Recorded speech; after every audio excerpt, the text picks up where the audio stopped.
Zee Marathi वाहिनीवरील मालिका तारिणीमध्ये सध्या देशाच्या सुरक्षेशी संबंधित ऑपरेशन तिरंगा या महत्त्वाच्या मिशनचे कथानक पाहायला मिळत आहे. या लोकप्रिय मालिकेत अभिनेत्री शिवानी सोनार मुख्य तारिणीची व्यक्तिरेखा साकारत आहे. शिवानीने अलीकडेच आपल्या सोशल मीडिया अकाउंटवरून काही खास फोटो चाहत्यांसोबत शेअर केलेले आहे.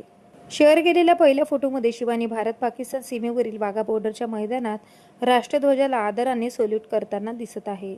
तिसऱ्या फोटोत शिवानी सुवर्ण जयंती द्वारसमोर आपल्या सहकलाकार आणि टीमसोबत आनंदाने पोज देताना दिसत आहे. या फोटोमध्ये शिवानीने ऑफ व्हाईट जॅकेट आणि ब्लॅक ट्रान्सफॉर्मेटिव्ह टी शर्ट सोबत ब्लॅक पॅन्ट असा अत्यंत स्मार्ट व डौलदार पोशाख परिधान केला आहे. शिवानीने या सुंदर फोटोच्या मालिकेला ऑपरेशन तिरंगा अशी खास कॅप्शन दिली आहे. ऑपरेशन तिरंगा या मोहिमेमुळे मालिकेतील उत्कंठा वाढली असून प्रेक्षक मालिकेतील आगामी भागासाठी कमालीची उत्सुक झालेले आहेत. तर तुम्ही सुद्धा या तिरंगा मिशनसाठी उत्सुक आहात का? शिवाय तारिणी मालिका तुम्हाला कितपत आवडते आम्हाला कमेंट करून नक्की सांगा. भेटूया. बरं, धन्यवाद.